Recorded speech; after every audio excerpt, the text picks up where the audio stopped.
فتح القدس کے بعد تقریباً 40 سال تک عالم اسلام پر شدید جمود طاری رہا، مگر پھر یکا ان ساکت لہروں میں اضطراب پیدا ہوا اور عماد الدین زنگی کی شکل میں ایک چٹان عالم اسلام کے دفاع کے لیے ابھر آئی۔ عماد الدین زنگی کے پے در پے حملوں نے عیسائی فاتحین کے دماغ سے تمام اسلامی دنیا کو زیر نگی کرنے کا خیال نکال دیا، اور وہ فلسطین اور شام کے مقبوضات کے دفاع ہی کو اپنی بڑی کامیابی سمجھنے لگے۔ عماد الدین زنگی کا باپ ملک شاہ سلجوقی کا ایک غلام تھا۔ ملک شاہ نے اسے قسیم الدولہ کا خطاب دیا۔ وہ نہایت شریف، دلیر اور بیدار مغز انسان تھا۔ ملک شاہ نے اسے حلب کا حاکم بنایا تو اس کے عدل و انصاف کی ہر طرف تعریف ہوئی۔ اس نے موصل اور دیار بکر کو بھی ملک شاہ کے جانشین سلطان برق یارق کے لیے مسخر کیا۔ اس کے زیر انتظام علاقوں کا امن و امان مثالی تھا۔ قافلوں کے راستے نہایت محفوظ تھے، لوگ چین کی زندگی گزار رہے تھے۔ 488 ہجری سن 1095 میں قسیم الدولہ سلجوقی بادشاہت سے وفاداری کرتے ہوئے قتل ہو گیا۔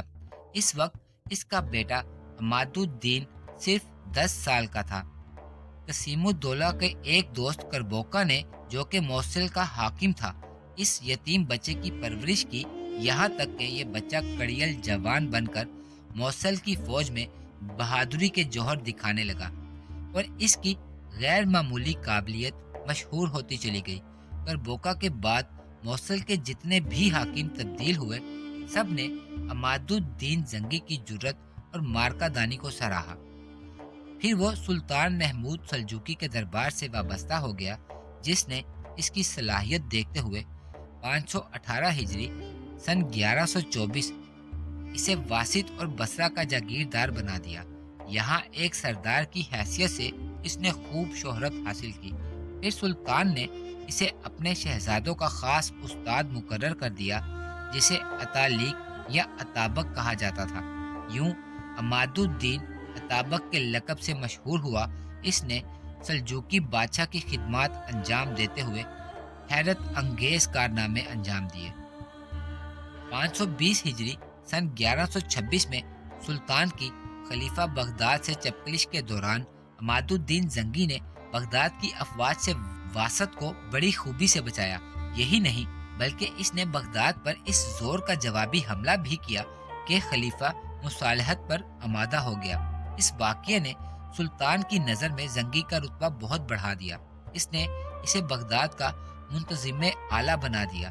521 ہجری سن 1127 میں سلجوقی بادشاہ کے ماتحت موصل کا حاکم امیر برسکی فوت ہوا تو سلطان محمود کو عماد الدین اس عہدے کے لیے بہت موزوں لگا، چنانچہ اسے موصل اور دیگر علاقوں کا حاکم بنا دیا گیا۔ عماد الدین زنگی صلیبیوں کے خطرے کو پوری شدت سے محسوس کر رہا تھا۔ ادھر الجزیرہ، کردستان اور شام کی چھوٹی چھوٹی مسلم ریاستوں کی خانہ جنگیوں کے باعث مسلمانوں کی طاقت منتشر ہو رہی تھی، اور اس طوائف الملوکی کو ختم کیے بغیر صلیبیوں سے بھرپور مقابلہ ممکن نہیں تھا۔ چنانچہ زنگی نے موصل کے نظام حکومت کو مضبوط کر کے ان بکھری ہوئی آزاد ریاستوں کی طرف پیش قدمی کی، جن کی طاقت مسلمانوں سے لڑانے میں صرف ہو رہی تھی۔ اس نے سنچار اور خابور جیسے شہروں پر قبضہ کر کے اپنی عملداری شام کی سرحدوں سے ملا دی۔ 523 ہجری سن 1129 میں وہ دریائے فرات عبور کر کے عیسائی مقبوضات کی راہ میں حائل مسلم ریاستوں کی طرف بڑھا۔ حسن بزاغہ، حماتہ، حلب اور حمص جیسے اہم شہر یکے بعد دیگرے اس کے سامنے سرنگو ہوتے چلے گئے۔ اب وہ اور عیسائی آمنے سامنے آ چکے تھے۔ 524 ہجری 1130 عیسوی میں اس نے فرنگیوں کے مضبوط ترین قلعے حسن اسارب پر حملہ کر دیا، اور ایک خون ریز جنگ کے بعد فرنگیوں کو شکست دے کر قلعے کو منہدم کرا دیا، تاکہ آئندہ نصرانیوں کو یہاں قدم جمانے کا موقع نہ ملے۔ نصرانیوں کا دوسرا اہم قلعہ حارم تھا، جس کے والی نے صلح کی درخواست بھیجی۔ عماد الدین کی فوج تھک چکی تھی، اس لیے اس نے حارم کی سالانہ نصف آمدنی وصول کرنے کے معاہدے پر صلح قبول کر لی۔ عماد الدین کی ان فتوحات سے حلب، حماتا اور گرد و نواح کے بہت سے شہر نصرانیوں کے مظالم سے محفوظ ہو گئے اور ان علاقوں کے عوام نے مدتوں بعد سکھ کا سانس لیا۔ عماد الدین کی ان مہمات کے بعد اس کے آقائے ولی نعمت سلطان محمود سلجوقی کا انتقال ہو گیا اور اس کے دوسرے بھائیوں میں خانہ جنگی کا ایک نیا سلسلہ شروع ہوا، جس میں عماد الدین زنگی کو بھی حصہ دار بننا پڑا۔ سلطان محمود سلجوقی کی موت کے بعد 526 ہجری سن 1132 میں عراق و خراسان کی سیاست پر سلطان سنجر سلجوقی پوری طرح چھا گیا۔ اس نے سلطان مسعود کو شکست دے دی اور بغداد کو تابع رکھنے کے لیے عماد الدین زنگی کو دعوت دی کہ وہ بغداد کے منتظم اعلیٰ کی حیثیت سے وہاں پہنچے۔ چونکہ یہ سب کچھ خلیفہ کی مرضی کے خلاف تھا، اس لیے اس نے عماد الدین زنگی کو روکنے کی تیاری کر لی۔ 27 رجب 526 ہجری 13 جون 1132 کو عماد الدین زنگی اور بغدادی افواج میں بڑی خون ریز جنگ ہوئی۔ عماد الدین زنگی کے ساتھ بنو اسد کے سردار دبیس بن صدقہ کے جنگجو بھی تھے، جو لشکر کا اہم ترین حصہ تھے۔ جنگ زوروں پر تھی کہ دبیس بن صدقہ میدان چھوڑ کر بھاگ نکلا، دیگر امراء بھی اس کے پیچھے ہو لیے۔ عماد الدین زنگی میدان میں تنہا رہ گیا۔ وہ اپنی عادت کے مطابق جم کر لڑتا رہا، مگر جب اس کے ساتھی بہت کم رہ گئے تو اسے بھی پسپائی اختیار کرنا پڑی۔ اس نے بڑی شکستگی کی حالت میں موصل کا رخ کیا۔ راستے میں چند منازل طے کرنے کے بعد اس کے ساتھیوں کا تھکن سے برا حال تھا۔ وہ مزید سفر کے قابل نہیں تھے۔ سواریاں بھی جواب دینے لگی تھی۔ زخمیوں کو علاج معالجے، سپاہیوں کو خوراک اور سواریوں کو چارے کی سخت ضرورت تھی۔ ایسے میں ان کی نظر دریائے دجلہ کے پار تکریت کے قلعے پر پڑی۔ یہ وہ مقام تھا جہاں مشیت خدا بندی راہ جہاد کے دو مسافروں کو ملانا چاہتی تھی۔ قلعہ دار نجم الدین ایوب دریا کے کنارے ٹھہرنے والی اس تباہ حال فوج کی شکستگی اپنی آنکھوں سے دیکھ رہا تھا۔ عام حالات میں شاید وہ اتنی آسانی سے کسی کو پناہ نہ دیتا، مگر جب اسے معلوم ہوا کہ یہ عماد الدین زنگی کا قافلہ ہے تو اس نے قلعے کے دروازے کھول دیے۔ دریائے دجلہ پر کشتیوں کا پل بنا کر اس نے زنگی کے سپاہیوں کو اس طرف اتارا، مسافروں کے لیے خوراک، سواریوں کے لیے چارے کا بندوبست کیا، زخمیوں کے لیے علاج معالجے کا بہترین انتظام بھی کیا۔ عماد الدین زنگی 15 دن تک وہاں ٹھہرا رہا اور نجم الدین ایوب اس کی خدمت گاری کے لیے مستعد رہا۔ جب اطابق زنگی وہاں سے موصل روانہ ہوا تو اس کے دل میں نجم الدین ایوب کے لیے بہت جگہ بن چکی تھی۔ وہاں سے جانے کے بعد زنگی کی زیادہ تر توجہ عراق کی سیاست پر تھی۔ چونکہ ان دنوں خلیفہ مسترشد بالا سے سلجوقیوں کی کشمکش وقفے وقفے سے جاری تھی، لہٰذا خود زنگی بھی بعض مہمات میں بغداد کے خلاف صف آرا ہوا۔ تاہم بعد میں اس نے خلیفہ سے صلح کر لی اور مرکز خلافت کا حسب سابق احترام کرنے لگا۔ خلیفہ مسترشد کے دور میں عماد الدین کو فرنگیوں کے مقابلے میں کوئی نئی مہم شروع کرنے کا موقع نہ مل سکا۔ البتہ وہ کردستان میں اپنی سرحدوں کو وسیع کرتا رہا اور 528 ہجری سن 1134 میں کردوں کے کئی قلعوں پر قابض ہو گیا۔ دمشق کا حاکم اسماعیل بن بوری اپنی حکومت کی کمزوری کے باعث فرنگیوں سے خوف زدہ تھا۔ اس نے زنگی کو از خود دمشق پر قبضے کی دعوت دے ڈالی۔ چنانچہ زنگی نے دمشق پر بھی حملہ کر دیا، مگر شمس الملوک کے درباریوں نے دمشق کو زنگی کے حوالے کرنے سے انکار کر دیا۔ یہ اختلاف اتنا بڑھا کہ حاکم دمشق اپنے ہی لوگوں کے ہاتھوں قتل ہو گیا۔ نئے حاکم کے نائب معین الدین نے شہر کا دفاع شروع کر دیا۔ زنگی محاصرہ کیے رہا، مگر پھر خلیفہ مسترشد کی طرف سے صلح کے دباؤ پر اس نے یہ مہم ترک کر دی۔ نجم الدین ایوب نے زنگی کو پناہ دیتے ہوئے اپنے دل کی آواز پر لبیک کہا تھا۔